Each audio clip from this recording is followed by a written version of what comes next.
Good afternoon and good morning. I would like to thank you all for joining our today's discussion from so many different countries, especially our distinguished speakers. The Harvard Business School Club of Greece has a long tradition of addressing the most important global and local issues. The war between Ukraine and Russia enters in its ninth month with devastating consequences, humanitarian, economic, and geopolitical. The world is dealing with this war's fallout, including high energy costs and food prices, which increase the inflation pressures, especially in Europe, Africa, and Middle East, also contributing to the weak global growth. Currently, the Ukraine's army seems to be winning and regaining territory, but the Ukrainian economy is suffering. The inflation runs at 24%, with prospects of hyperinflation. Material losses from this war are already calculated at 120 billion, and the Ukrainian GDP has fallen by approximately 40%. US is the main donor, while the European Union provides its financial support via loans. Putin appears to be losing his war in Ukraine. The Russian political system appears to be entering the most turbulent period in post-Soviet history. Concurrently, Putin continues to escalate his threats to use tactical nuclear weapons to protect Russia and the annexed territories. But currently, the Russian army destroys many vital infrastructures in Ukraine and establishes defensive positions. How long can Europe withstand the pressure that Putin is putting in the EU in an attempt to split its members and weaken their support for Ukraine? This is particularly acute in winter. The upcoming winter will have an impact on both sides, slowing military activities. There are fundamentally different approaches to address this conflict, with many different outcomes, from the existential challenge of risking a nuclear escalation to a complete defeat of one side or to achieving a negotiated ceasefire. First, at the School of Non-Appeasement, they claim that Putin annexed illegally large swaths of Ukrainian territory through scrum referendums and arguing Ukraine is a fake country. If he succeeds with this invasion in Ukraine, followed by the nuclear blackmail, then Putin will repeat his actions to many more European countries. The principle of this approach is not to give in to Putin's nuclear threats or make any short deals which help him claim an illusion of victory. This thinking claims that the sole way for the West to secure peace is to maintain unity and support Ukraine until it regains all its territory. This approach supports democracy and ethical values, but risks a nuclear confrontation, something we will continue in this discussion. The next scenario is that of total defeat of one side. According to Henry Kissinger, any scenario that brings Russia's unconditional defeat is dangerous. Such a defeat might not be possible, even not desirable. A Russian complete defeat in Ukraine could destabilize or even dismantle the entire federation with devastating consequences. The Russian Federation comprises of almost 200 ethnic groups, 21 national republics, and several autonomous regions. If the Russian government fails, this multi-ethnic empire might fragment. In this nightmare scenario, Russian space becomes a strategic void. Thus, it lets the resource-hungry China to get control and influence in Eurasia. The other approach requires the diplomatic endgame. Is this possible? The war is framed by the West as a battle between democracy and dictatorship. America's tough stance on Ukraine is also a warning to China not to consider launching a similar invasion on Taiwan. At this stage, US and Europe require to explore what leverage is required, if possible, to deliver peace in Ukraine. The current weakness of Chinese economy may force the Chinese leaders to persuade Putin that Russia must consider a negotiated ceasefire. We have invited on this panel today statesmen, policymakers, and scholars to address these issues and answer these questions on a national, European, and global level. Our distinguished panelists require no detailed introduction. Ivan Krastev, chairman of Center for Liberal Strategy, one of the most brilliant political thinkers of our times. Aivaras Abromavicius, former Ukrainian Minister of Economy and Trade, with many economic and political activities in the region. Daniel Gros, member of the board of Center for European Policy Studies, who advised and still advises several German prime ministers. Being the moderator, I will be asking the relevant questions and seeking your penetrating answers. I would like to start with Ivan Krastev. Ivan, what is the Russian population view and reaction to the war? The Western press claims that the regime might become unstable. What is the status of the Russian armed forces on the ground? And what is Putin's strategy at this current stage of the conflict? Thank you very much for the opportunity and for the invitation. And listen, the Russian population is a big one. So different groups experience the war very differently. And also the public mood is changing a lot. So I'm just going to make three basic claims on this. The first is that, well, the Russian population in general was supportive of the government when it was about special operation. And when the idea was that they simply should cheer what the army was doing. The critical turning point for the Russian public opinion is the mobilization, which was declared some weeks ago by the Russian government, and which is unpopular with the population. Strangely enough, the Russians were seeing their army and their government in the way of football fans see their football club. They were cheering, but they were not ready to participate. So from this point of view, there is a major asymmetry between Ukraine and Russia when it comes to this war. On one level, for the Ukrainians, this is a great patriotic war. You see a lot of volunteers. You basically see people ready to die. For the big part of the Russian population, this is kind of the war that they not really understand. And keep in mind that Russian population, including a large part of the Russian elite, was more surprised by the war than even most of the West. Till the very last moment, they were believing that their government is much more bluffing or that they will never go beyond Donbas region.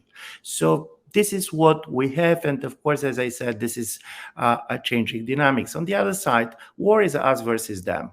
So from this point of view, Russians feel under pressure, and while they're very unhappy with what is happening, there is also quite strong anti-Western sentiments. And the President Putin will try to do everything basically to harden this sentiment. Concerning the position of the president himself and the regime, listen, Putin is in the corner, but he's not under the carpet. Russian army is totally failing in the last months. And basically, Russia lost the war already in April, because this was not meant to be a war. This was meant to be a special operations that was going to end up in several weeks with a pro-Russian government in Kiev. And this is not happening. So because this is not happening, the Russian government is trying to redefine its goals. And the first kind of idea was that they're going to annex the 4 regions. By annexation, they're making them part of Russian territory. So they're going to claim a partial success and they're going to push for peace. It didn't work because simply with the Ukrainian counteroffensive, the Russian army was unable to keep the regions that they claimed that they're annexing.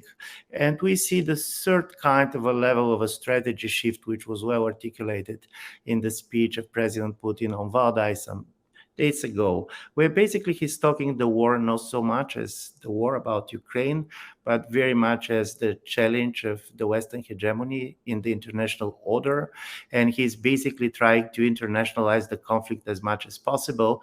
And when you're asking what is the major strategy, what Putin is basically hoping for, he basically believes that the weakest part in the Western strategy is the support of the West. He believes that Russia can outweigh the West, that basically can weaken Western support.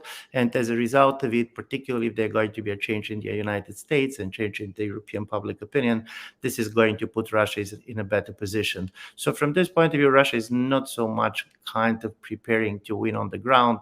Well, they're of course going to put these 300,000 mobilized people there, but they hope that the combination of winter, high costs, political pressure, also divisions in some of the Western countries can help them to have the upper hand in a war which basically they're losing.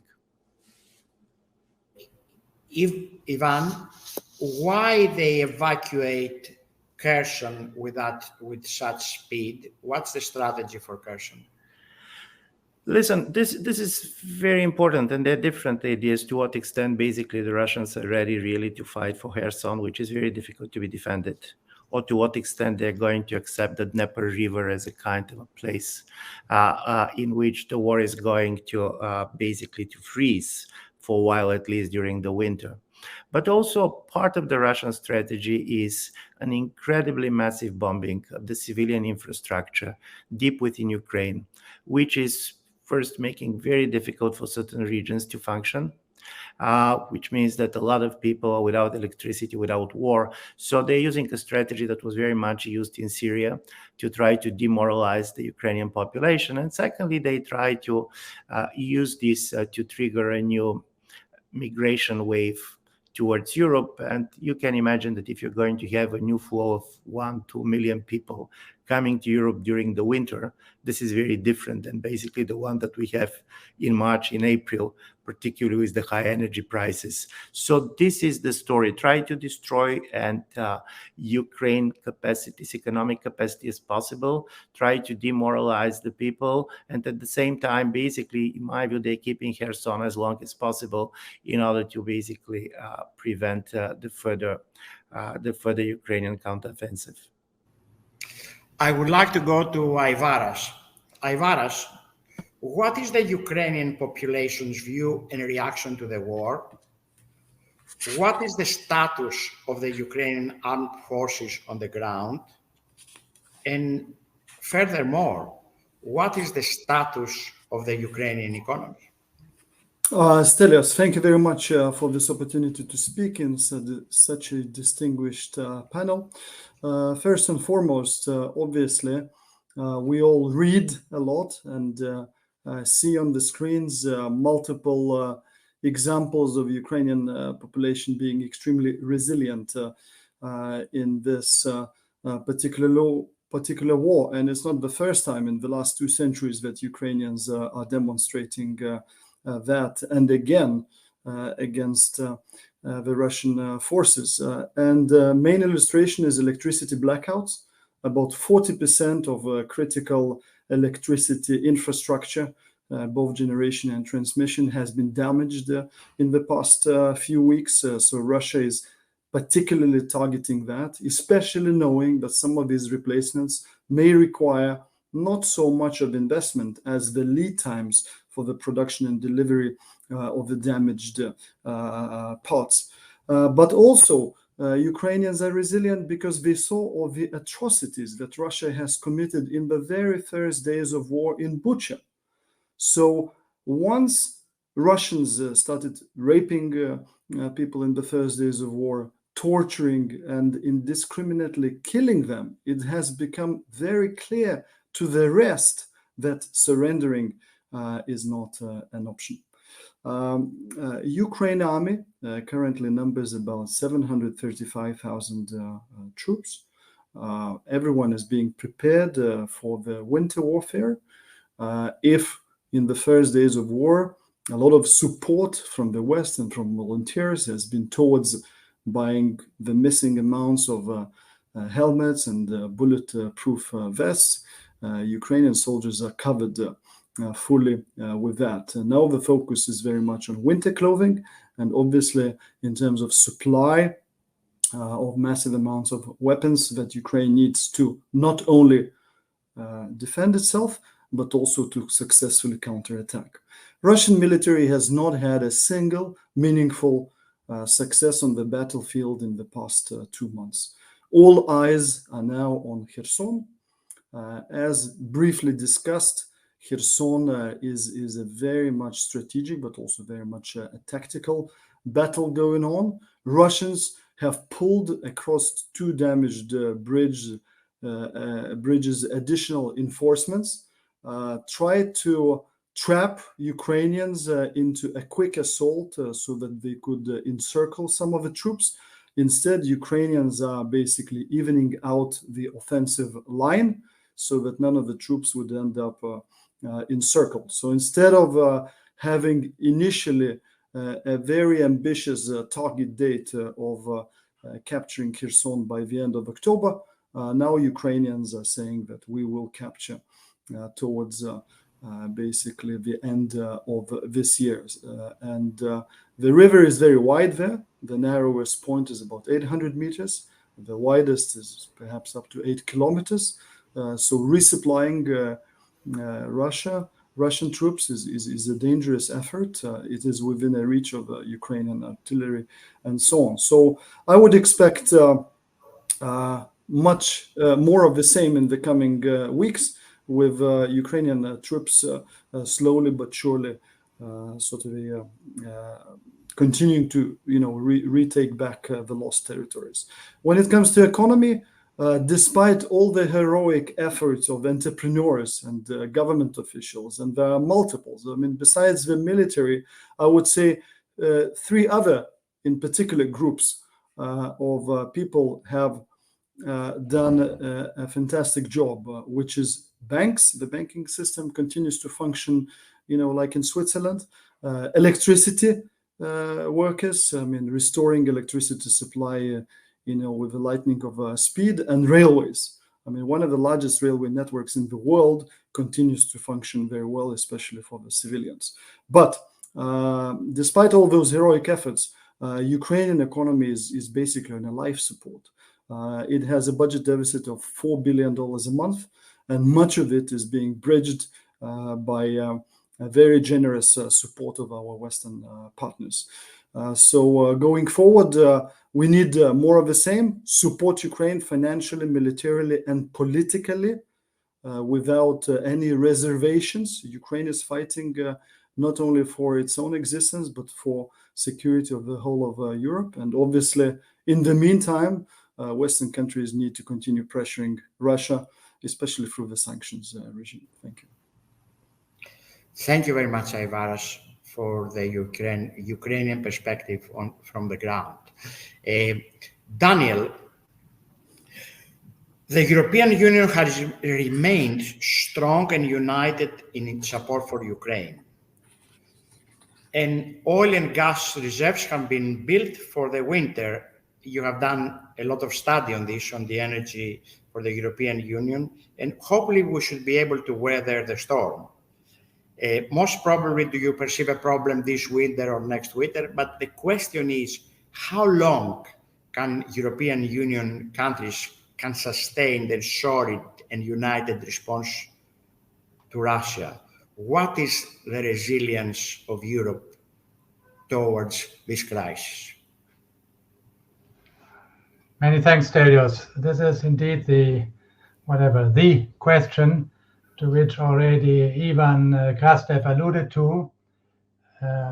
In a sense, Europe is the weak link in the supporting chain of Ukraine, because the United States so far has provided the bulk of the military and financial support.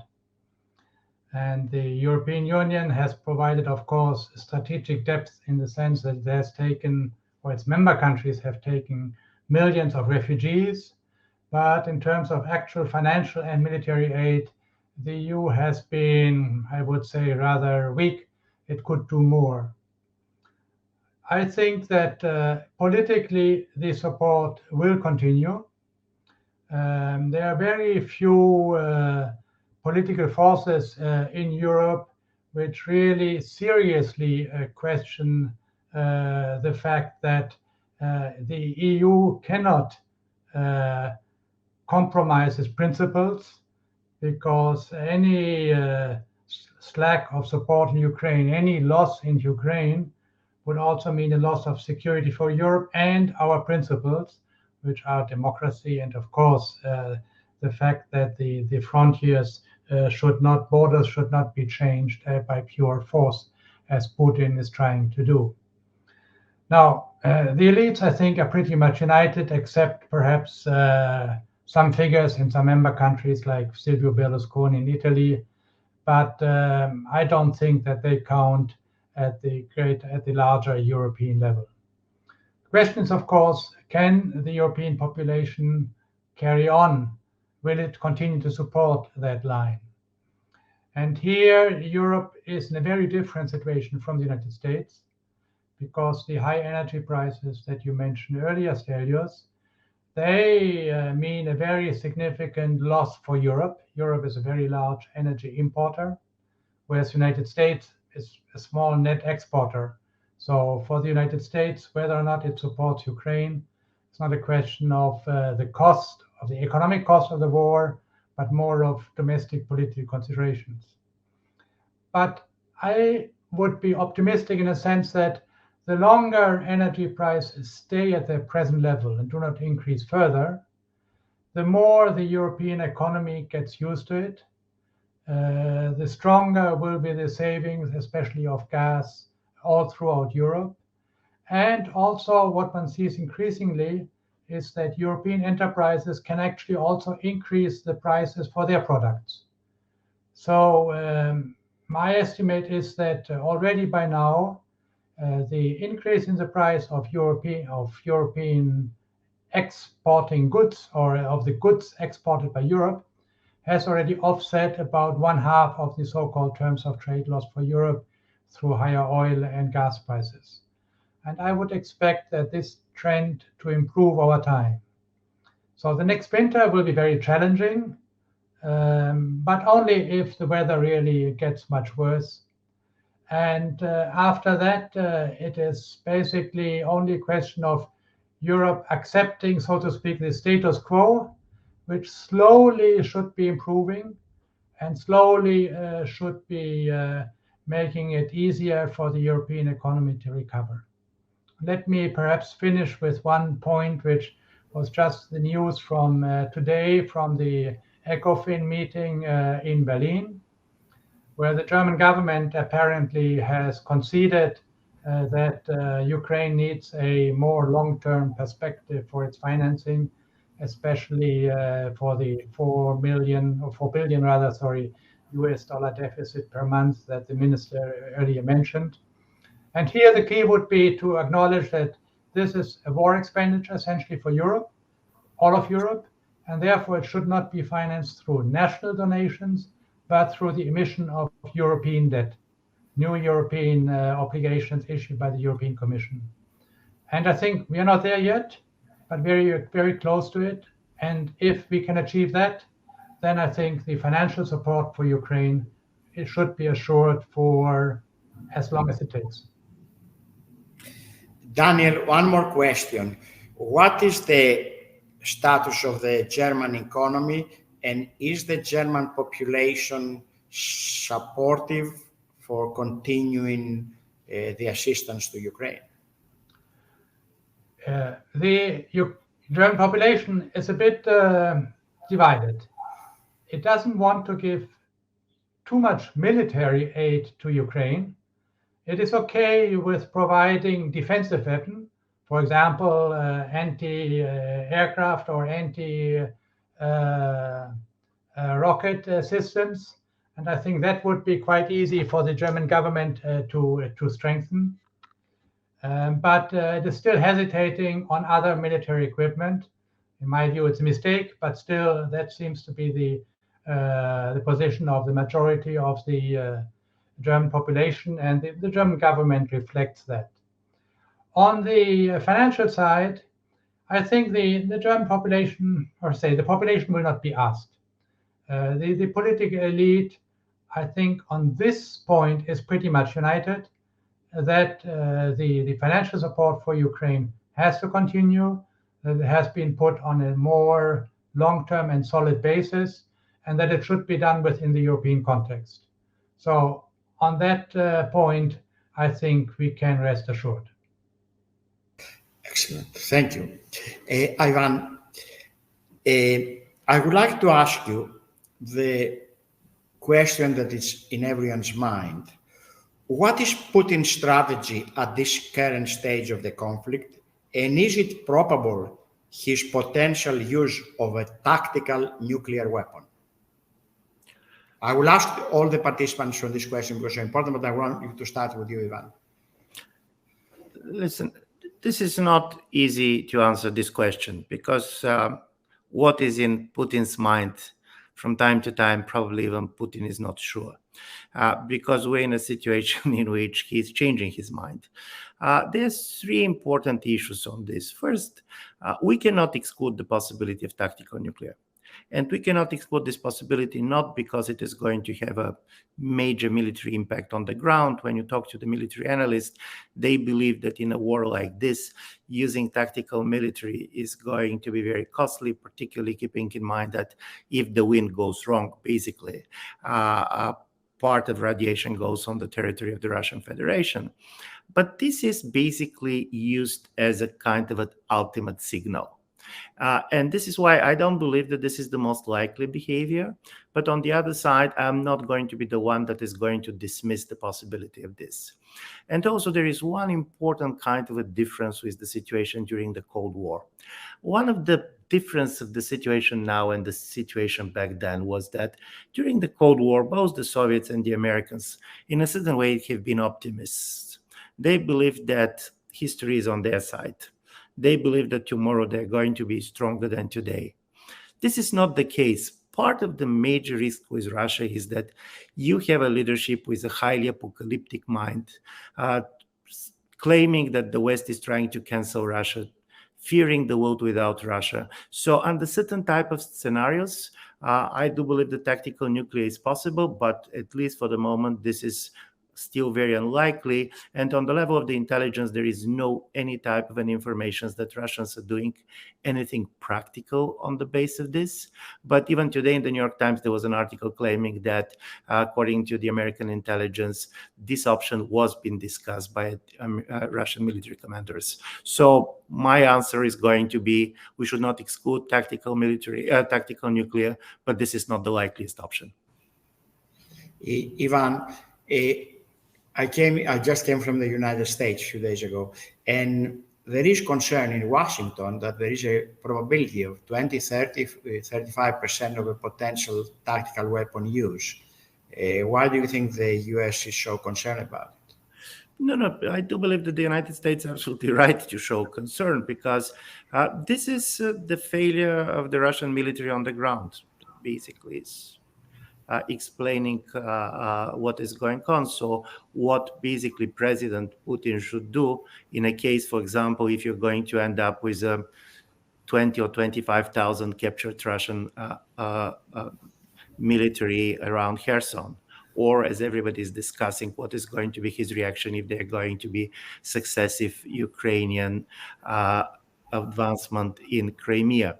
But this is still much more scenarios which are trying to see what could be the answer of Russia in the moment in which their military force can start to melt down. And of course, the weakness of the Russian military is one of the big news out of this. And to be absolutely honest, one of the support that Europeans are giving to Ukraine is very much also rooted to the success of the Ukrainian arms in the last 2 or 3 months. In the beginning of the war, basically Europeans did not believe that Ukraine can be military successful. And this started to be changing. So as a result of it, I do believe that the Americans are absolutely right to believe that there is a scenario under which the Russians will try to make an ultimate point and try to make it the case that Russia is a nuclear power, and the very idea that you're going to defeat a nuclear power is a kind of a wrong idea. But still, as I'm saying, there is no single kind of information coming from the intelligence, including American intelligence, that Russians are doing something on the practical level.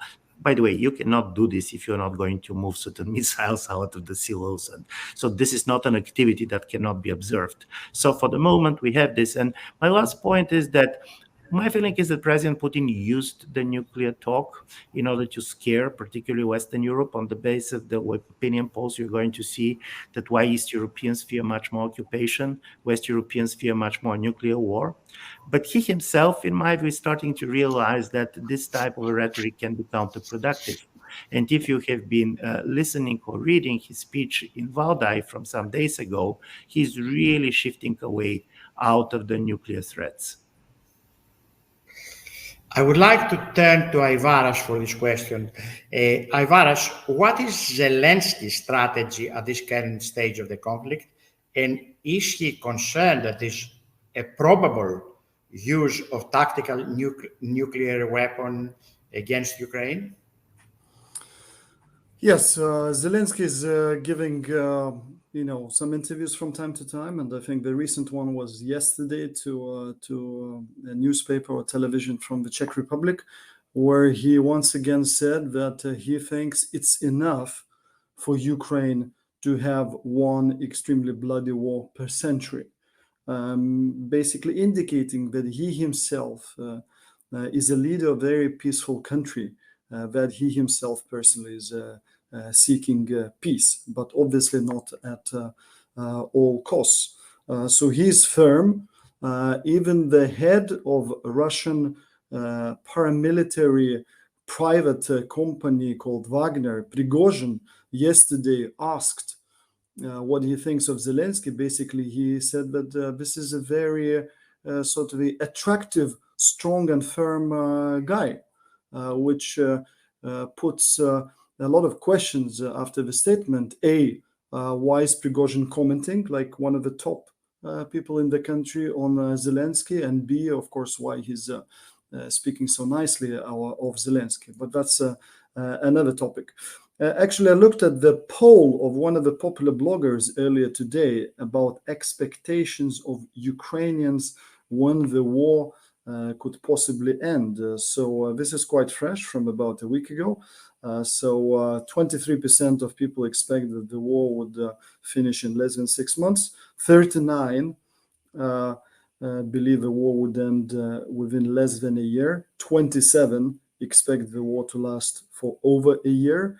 And 11% sound difficult to answer. When it comes to nuclear threats, it's absolutely crazy that we're discussing this issue when Ukraine, once upon a time, held third largest nuclear arsenal with 1,700 warheads and gave up for the guarantees that it will never be attacked. And the country that was supposed to guarantee its territorial integrity is actually blackmailing both Ukraine and the West with those nuclear weapons that Ukraine gave up and gave it to them, including some of the other very important missiles that are being used from the bombers that fly over the Caspian Sea. But Ivan said that Putin's rhetoric has been confusing, perhaps. Medvedev, in his blog today, actually said an opposite thing, that since, according to Constitution, the 4 new regions are part of Russia, and if the West claims that Russian victory is not an option, then he concludes that only Ukrainian victory is an option.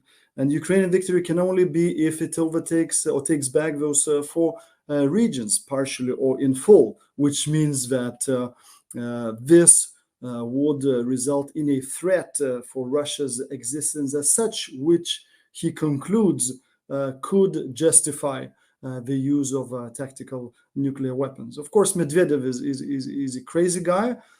He has always been seen as extremely weak character by the strong men in Kremlin. But with the start of the war, his rhetoric changed 180 degrees. So he almost wants to take all the upside, for those that would take the upside, if the harsh rhetoric, basically wins over the more dovish type of attitude. So I agree here with Ivan. It's not a likely scenario, but there is not a single red line that Russia has not crossed yet. and they will cross more red lines as long as they're allowed to. And only a very strong response, maybe through back channels, in terms of what expectations would be and how harsh response would be, can basically stop them, prevent them from doing that. Russia only understands force. So any type of appeasement of any sort can achieve perhaps at best short-term results, but in the long term, Russia needs to be kicked, in the butt, in order to basically understand where its place in the world is. Thank you. Daniel, we heard both Ivan and Aivaras on the issue of the potential use of tactical nuclear weapon. What's the view in Germany? Big fear, a bit irrational fear.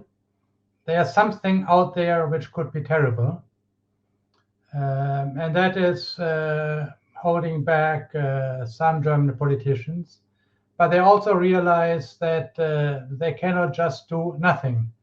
So in a sense, it is a big fear which is vaguely around, but which doesn't really determine actions, except maybe the question of whether Germany should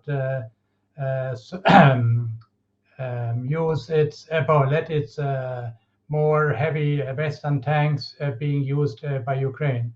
But other than that, I don't think it will impact the German position. If you allow me, let me add something which is based on what Ivan said earlier about not Putin himself, but the Russian population, which had the attitude more of a soccer fan towards this war. Yes, it's nice if our party wins, but after all, this is not a life or death thing for us here. And to the extent that Putin still perceives this, I think he would be very hesitant to use nuclear weapons, because the argument which Medvedev brings is, of course, entirely logically correct. But I don't think the Russian population at large views these four Ukrainian provinces, they're still Ukrainian, as part of the soil of the Russian Federation, which has to be defended at all costs. And my view is that this is perhaps the ultimate barrier which Putin might not want to cross. I would like to go to the next question for all of you, distinguished speakers, and it has to do, I had an optimism. A few months ago, we had a private Zoom with some of you and some minister from Ukraine who said there was a hope that might be a ceasefire end of November. And it always stuck on my mind because I always want this conflict to end, obviously. So I wanted to start with Ivan. Ivan, under which conditions would Russia accept a ceasefire? No, listen, Russia is interested in ceasefire at the moment. This is not about accepting. So the problem is that Russia wants to freeze for the moment the conflict in the current position, because Russia fears that in the next months or several months, they can continue losing territory. And from this point of view, of course, Kherson is of symbolic importance. But on the other side, of course, for Russia, it's very important not to show weakness, because showing weakness is going to be detrimental both at home and abroad. So from this point of view, both sides are going to be ready to ceasefire. And it's very important. Ceasefire is not a peace treaty. Ceasefire is very much more buying time. Ceasefire is much more opening channels to see what is working or not working. But this ceasefire is going to be fragile for, in my view, two reasons that should be taken seriously. Both sides, for different reasons, have an interest to escalate. Russia has an interest to escalate because Russia fears that military defeat, which reminds Russia of what happened in the Russia-Japanese War in 1905, is also going dramatically to impact Russia's influence globally. You're seeing the very negative trends from the Russian point of view in Central Asia, where countries like Azerbaijan took very strongly pro-Ukrainian lines. Countries like Kazakhstan are basically trying to distance. So Russia cannot basically take anything from the point of view of weakness, because also this is very dangerous for President Putin personally at home. On the other side, in Ukraine, at the back of the mind of the Ukrainian government is going always to be the questions: how long the West is going to support us? What can happen after the elections in the United States? Could something go wrong in Germany? Could something go wrong in Italy? And from this point of view, for the Ukrainians, which are totally dependent financially and militarily on the Western support, the idea is that they should try to push and to fix and to gain as much possible as soon as possible, because they cannot take the Western support for granted over a longer period of time. So from this point of view, it's only the exhaustion of both sides that can bring the ceasefire, and at least for the moment, I don't believe that the Ukrainians are ready to freeze the conflict now. Before Kherson, I cannot see this ceasefire happening. I would like to turn the same question to Aivaras. Under which condition would Ukraine accept a ceasefire, Aivaras? Again, in the recent interview, Zelensky said, how can you negotiate with Putin if he says one thing and the next day he changes his mind? So Putin has put himself into the corner with his constant lies. And we see this popular video on the internet right now, where once he put his little green polite man into Crimea, at the beginning claimed the troops were not theirs. Then, of course, he said, of course, these were our troops, but we will not attack on other regions of Ukraine, and multiple lies that followed afterwards. So it is very difficult to sit down with him and negotiate something at this stage. So there is no groundwork for negotiations, and I believe a stalemate can come after Ukraine takes over Kherson, as per Ivan's suggestion, but not more than that. Today, grain corridor shipping Ukrainian grain out of Odessa ports has been renewed. And you should see the outbursts of Russian public in social media. They were angry. We are weak. Why did we do this? And so on. So Putin will continue as long as his completely brainwashed population continues to remain bloodthirsty, and as long as his economy continues to be in a relatively good shape, which is, among other things, as a result of Western sanctions that have enormous amount of loopholes. So ceasefire may come, but a long-lasting peace deal, I don't see it coming anytime soon just yet. Daniel, you heard Ivan and Aivaras on the issue of ceasefire. What's the European perspective on the ceasefire? I think it would be a big trap for Ukraine.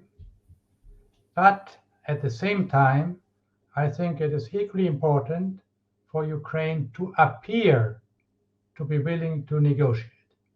Let me just elaborate on these 2 points. I'm afraid that if there were to a ceasefire at whatever lines, even if it's after Kherson, if it lasts for a long time, if then Ukraine restarts military operations to regain the remainder of its territory, there will be no or very little European support. That is my view of how the European population and the European political establishment will react. They will say, okay, at least now for X months nobody has died. Why are you starting this again, Ukraine? Let's see whether we can have some diplomatic and so on. So I think it would be in Ukraine's interest not to agree on a ceasefire right now. At the same time, at least in the European public opinion, there's a perception gap. There's a perception that the Ukrainians are now, quote unquote, unreasonable. I totally understand the position of the Ukrainians. I mean, our people are being shot at, our territory is being occupied, and we are asked to negotiate.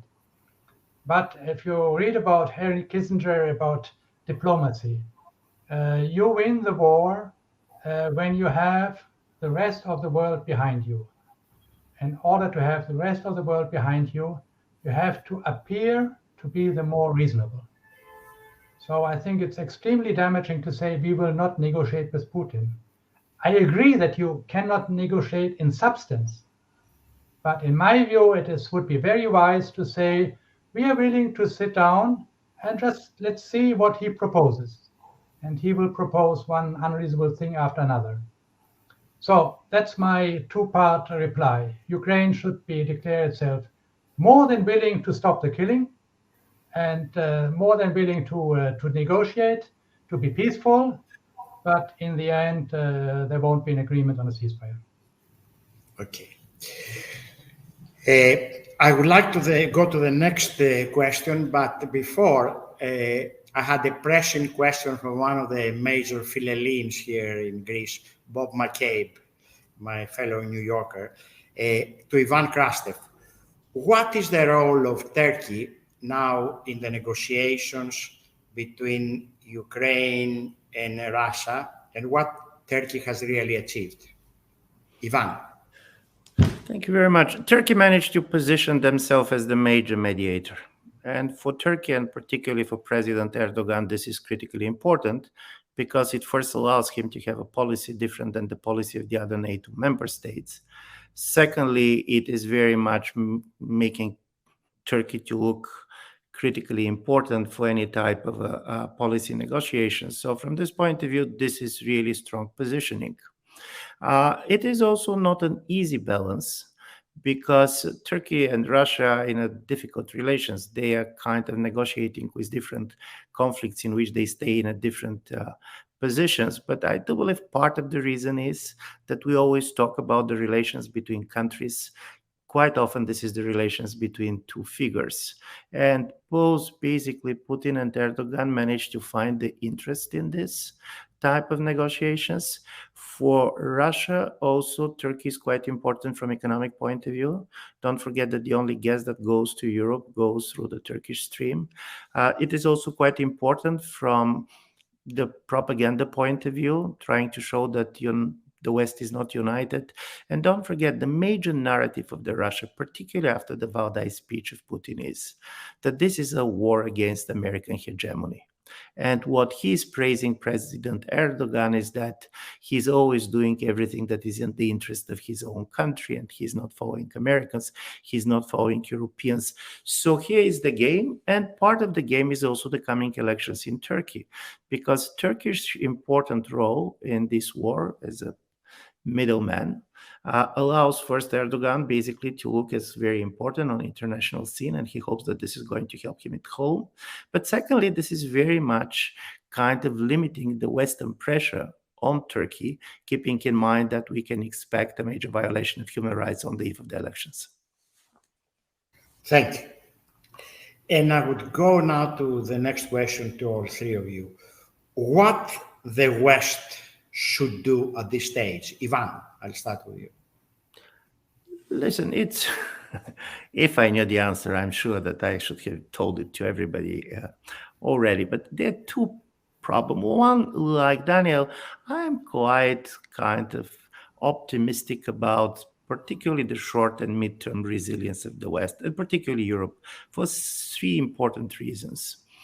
One is that, well, European publics are going to have a hard time, and European publics are divided. And being Bulgarian, you can imagine how divided Bulgarian society is on this. But on the other side, all Europeans understand that any type of a disunity can really turn European Union apart. Because for countries like Poland or the Baltic republics, this is not a war in Ukraine. This is not a war in Europe. This is a war on Europe. This is a war on them. Secondly, even if Europeans decided to change their policy with respect to the sanctions, if Americans are going to stay the course, nothing much is going to change on the ground. So from this point of view, this is also critically important. And thirdly, and this is very, in my view, critical, is that, as I mentioned before, for the first time in the last months, basically Europeans believe that Ukraine can win. And the most important in all these conflicts is that you really want to be on the winning side, not simply on the morally right side. And European publics were outraged of what Russians did. There was quite important in the yesterday's, some days ago, speech of the German president Steinmeier, one of the most moderate voices in the German foreign policy. He said it's not the Russians violate the rules. It's not that simply they end the game. They basically cast the board on the parquet, and from this point of view, Europe will stay. What is going to be very divisive for the West and for Europe is that different groups in Europe and different countries very differently see what is the desired outcomes. And here, in my view, there's three very different groups. They're realists who basically said, listen, like Kissinger, everybody should make a certain type of a compromise, and the best end of the war is Russia not to win, Ukraine not to lose, and the war not to broaden. Then basically you have people who believe that the only kind of a response could be regime change, because while Putin is in power, any agreement is not going to have any meaning, because imagine something happening in Taiwan tomorrow, and then basically Ukraine is going to be very vulnerable again. And third group is basically a much more radical revisionist group who said it's not about Putin, it's about Russia, and only disintegrated Russia, also basically breaking Russian empire, can give Europe peace. I do believe the tensions between these three groups are going to be very strong in European and world politics. By the way, all of them has a valid points, and all of them has a very vulnerable points. Aivaras, what should the West do at this stage? Yeah, with everyday rhetoric in Russia is changing. Now it's against Satanism or whatever is very popular way of explaining what Russia is fighting. But in fact, the more I look at it and the more I listen to Russian rhetoric, they're really fighting the European way of life. And not many Europeans, unfortunately, understand that. They don't want any type of rules to be established. It's survival of the fittest. Whoever is stronger wins in the end, which is absolutely crazy and so on. But three things what West can do. The big elephant in the room is Russian frozen central bank reserves.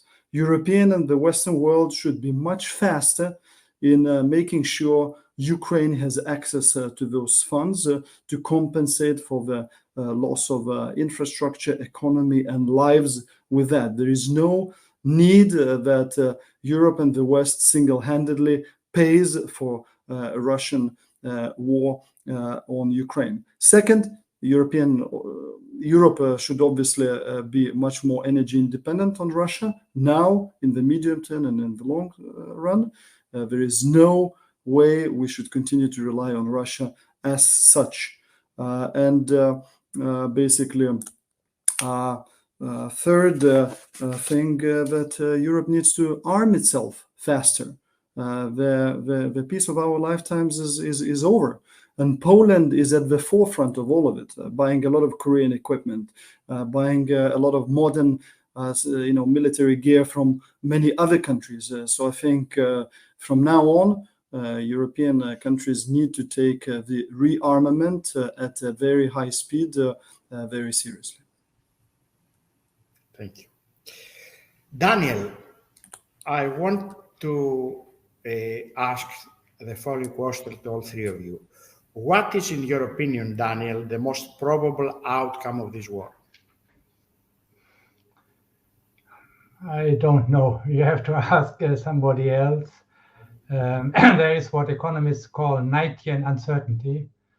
When you cannot say 10% this, 20% that. I wish, and many Europeans wish, for a Ukrainian victory.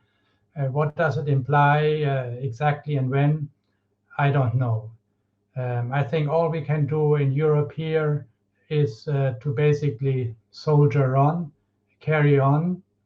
And we have to take into account that our population is, not very martial, and they don't like to spend on the military. So while in Eastern Europe, the population has understood that you have to make sacrifices to defend yourself, unfortunately, in Germany, Italy, France, and to some extent even more in Spain, there's still the illusion that the old way of life can continue. and to make European support more solid. I repeat what I said earlier, and think that is not sufficiently understood in Ukraine, that you have to appear to be the more reasonable. You have to appear to be the more peace-loving. That is not only important for keeping European and Western support, but also to weaken the modicum of support which Russia still has in the rest of the world. And I think that would make continuing European support much more likely. In the end, as Henry Kissinger said, I think some negotiations will take place, but that doesn't mean that Ukraine has to acknowledge any loss of territory. I hope that some diplomats can find a way to mask a Russian defeat with some formula that is acceptable even to Putin. Ivan, I would like to ask you the same question on the most probable outcome of this war. And one of our participants, an investment banker, Konstantinos Theodosiou, is asking, in addition to you, what will be the geopolitical status of Russia at the end of this conflict, its relation with West, with China, and if things go wrong, who would fill the shoes of Putin in Kremlin? Thank you. Let's start with the last question. I don't know who is going to come after Putin. And honestly speaking, part of the major weakness of Russia is that it's very difficult. He created a regime in which it is so difficult to talk about post-Putin Russia. I do believe that there's going to be a major economic and political decoupling between Russia and the West, regardless of how and when the war is going to end up. And this is something that I do believe that President Putin was totally unaware. He was so much betting on a short special operation that Europe is going to be forced to digest. And now you're going to see that Russia is going to be forced to totally reorient its trade, totally to change its technological base. This is dramatic.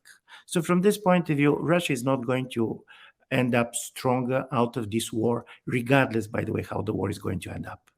Even if they're going to have a territory, even if they're going to have something that they're going to call defeat, victory. On the other side, it's going to be also very difficult for Europe. Because it is one thing to say that you're decoupling. This is basically to try to see what are the alternative sources of gas, of oil, how much you're going to transform the economy. Plus, this war is also very much, in my view, kind of speeding up the political and technological decoupling between the United States and China. And Europe lost the room for maneuvering with respect to China in this type of policies. So we're talking, in my view, about a basic remodeling of the world system. This is not just kind of European crisis. This is going to end up in a bigger way. And as a result of it, I see Russia as a loser. Ukraine, probably, and talking about the possible outcome, listen, Ukraine is going not to be ready to give up anything if they're not going to have a clear guarantees of membership, be it of European Union or NATO, which also means that if this is going to happen in the shorter term, this is going to change also European Union dramatically.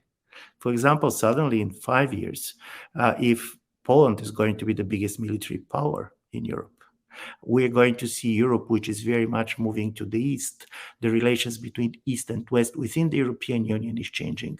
And by the way, also Germany and France lost a lot of moral authority, but also political power as a result of this crisis. So my answer is we are going to see reordering of the tables in every table. On the level of national politics within the European Union and global politics. And for the moment, it's even not very clear to see how China is going to benefit or lose out of it, because China is so much dependent on global trade and in a certain way still so much dependent on work and globalization, that this type of a decoupling and deglobalization that is very much urged by this geopolitical confrontation can make it also much more difficult for China to realize the transition of the economies that they are planning. Ivan, United States with their own problems on which I don't want to touch, but also very big problems. Of course, America is not going to be, as Daniel said, asymmetrically economically affected by this crisis. But of course, America is going to face bigger issues, and one of the biggest issues is how divided American society as a whole is. There has been a dramatic polarization in the United States this way. Ivan, I want to continue with one question. A lot of people who address the West-China relations thinks that the West has made a strategic mistake by not bringing Russia, at least at an earlier stage, closer to the West and Europe, and pushing Russia into the arms of China. What do you think about this? Listen, strategically, for article in the Foreign Affairs, this is always a good position. But you cannot basically reintegrate for Russian conditions to basically side and ally with the West. And this was clear already 2007 after the Munich speech of President Putin were two things. First, non-interference in the domestic politics, which in certain level was possible, but the other, allowing Russia to integrate exactly places like Ukraine and Belarus. So from this point of view, the cost put on the table was the recreation of the Russian Empire, not of the Soviet Union, by the way. Nobody was talking about Soviet Union. We're talking about Russian ethnic empire. And the West cannot do it, and it cannot do it for the reasons that for East European countries like Poland, Baltic republics, and others, this was totally unacceptable. Ukrainians, Georgians, and others were not ready to do it. So from this point of view, all these kind of arguments are great if you believe that international politics is a game of chess.